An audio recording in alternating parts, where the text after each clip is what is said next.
boys, it's been a hot minute since we did our last 5 hard truths that the general UFC fan base can't handle. About 3 months ago, I did my last one where, one of the biggest talking points was I said Adesanya sold his soul to beat Pereira and will never win another UFC fight in his life. And I'm not gonna lie, I have made 4 of these videos now, so 20 hard truths in total. I don't see how any of these are wrong. Go watch my past ones if you haven't, because I swear every single one of them are just facts. Just like in this video, I feel like, there's gonna be, I can see maybe one of these people being a little bit iffy on, not fully agreeing, but I feel like for sure 4 out of 5 all of you guys should agree with this, because it's just hard to deny this. Even though it's a hard truth, it's just a fact. Let's get into the first one. First, if you guys have any hard truths of your own that, the general UFC fan base just can't handle, put it in the comments below. Maybe next time I do this, I'll have some of your guys' honorable mentions. But let's get into the first one. Like always, these aren't in any particular order. But the first one I have here, again, it's maybe not, no, it's a hard truth because a lot of people won't accept this because this is a running theme of why he lost. But Volkanovski, it pains me to say this because if you know anything, I'm a die-hard fan of Volkanovski and it hurts me to say this. However, Volk gets flatlined by Ilya in featherweight no matter what. If he went out there, beat Makhachev, was double champ, defended the belt against Rodriguez, and was never, rocked, never hurt, never cut, had a perfect training camp for Ilya Topuria at featherweight, he gets flatlined regardless. I just don't see a world where Ilya doesn't flatline Volk. It has nothing to do that Volkanovski came off a head kick knockout a few months prior, as we saw with Max Holloway, as we saw with Charles Oliveira. It doesn't matter if you were recently knocked out or if you have a granite chin and have never been knocked out before. It doesn't matter. Ilya's finding that chin, and I think maybe Volk could have got past round 2. Maybe he could have done a little bit better. Maybe we could have seen it go into the championship rounds. I still think regardless, he gets flatlined by Ilya.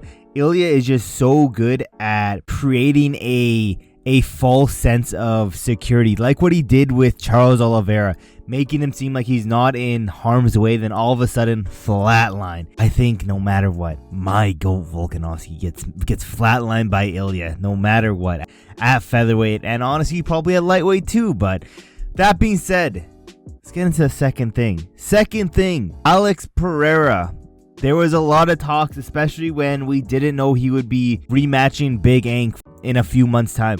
There was some conversation saying this dude's bulking up because we saw countless videos of this guy at 260. Like, he was making heavyweight. We thought he was going to bulk up and go up to heavyweight. I'm here to say Alex Pereira will never be heavyweight champion unless some random blob is champion, which I don't think that's even going to happen. But yeah, Pereira never touches gold at heavyweight.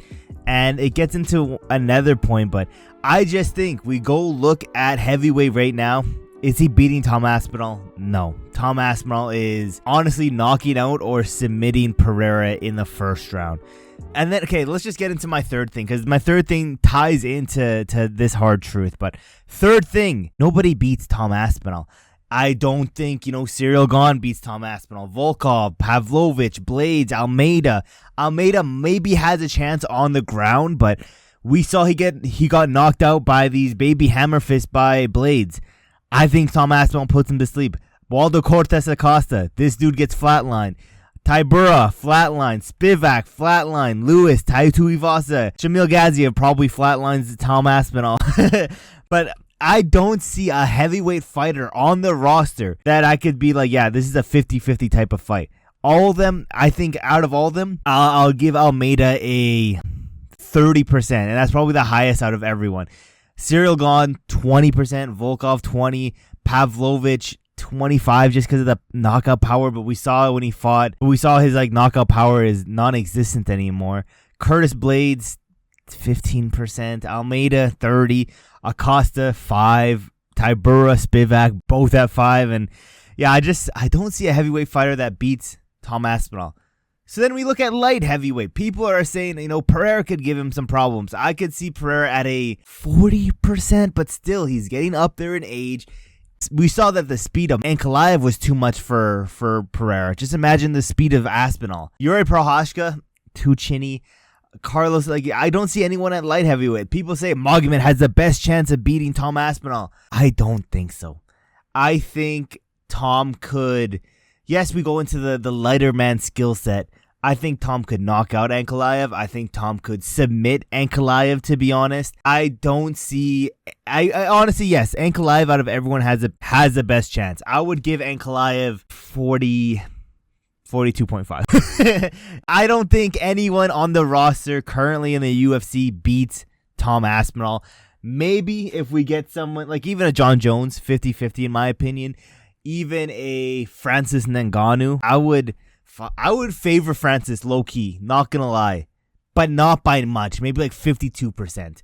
But other than that, I don't see anyone in the world that I could comfortably pick to beat Tom Aspinall.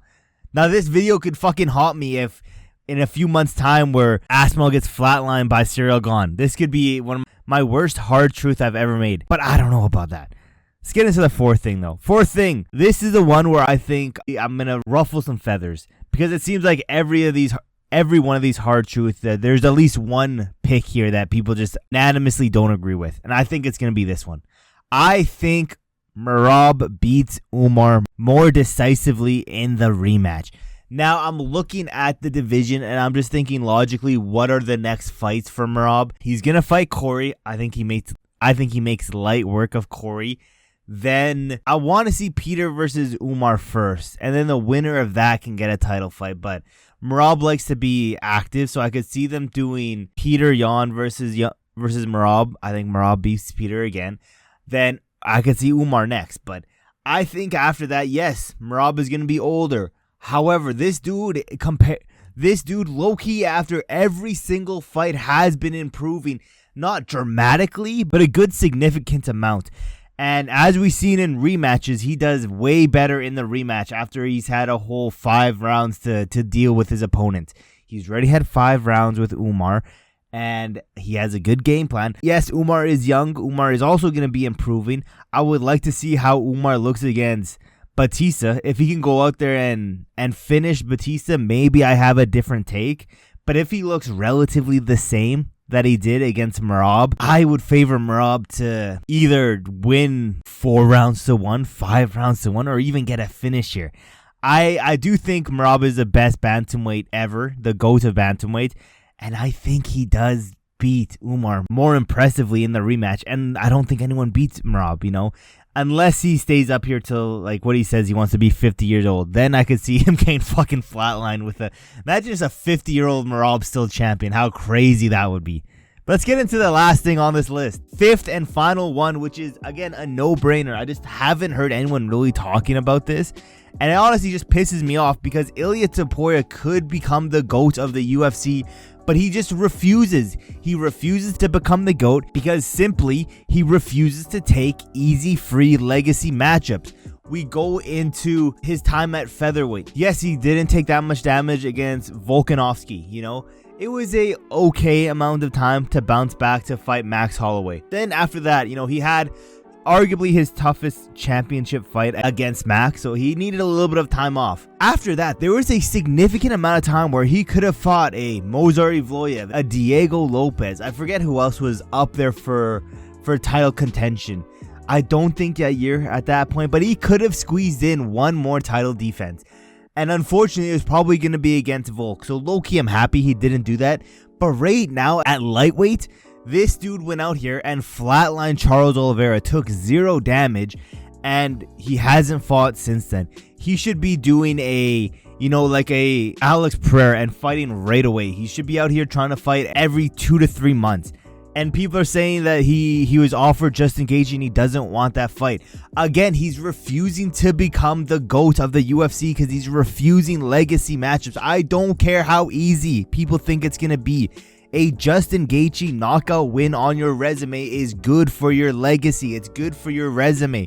You go look at Justin's resume. Having his name on your resume as well by finish, even if it's in the first, second, third round, is good for your legacy. And again, maybe it's because this dude's already fucking rich. This is why we need to cut fighter pay, but it's maybe because he's too rich and he doesn't care about getting more money. But we need a hungry champ who's fucking... We need Charles Oliveira back, dude from the fucking favelas just scraping by. We need someone hungry like that as champ because he will be fighting more often. So again, Ilya could be the GOAT of the UFC, but he's refusing these legacy matchups. Again, even if he was back at featherweight, it's a blessing and a curse because I didn't want to see him flatline my GOAT again, you know. However, he could have fought a Diego Lopez. He could have fought a Mozart Evloev. I think he knocks out both of those dudes. Who else was close in title contention back then? Maybe a Brian Ortega he could have fought, you know. But now at lightweight, he could have already fought Justin Gaethje. After that, he could have fought the winner of Arman versus Paddy. Then he can be looking for Islam Makhachev. Like it makes no sense why these dudes aren't fighting. It pisses me off, I'm not gonna lie. But yeah, those are my hard truths that the general UFC fan base just can't accept. Let me know in the comments below if you agree or disagree with any of these takes, or if you have any of your own, because like I said, whenever I do my next hard truth video, probably in the end of the year or the beginning of next year, I'll give you guys some shout outs. I'll show you guys some love for whoever comments. But yeah, thank you guys for watching to the end of the video, and I will see you guys in my next video.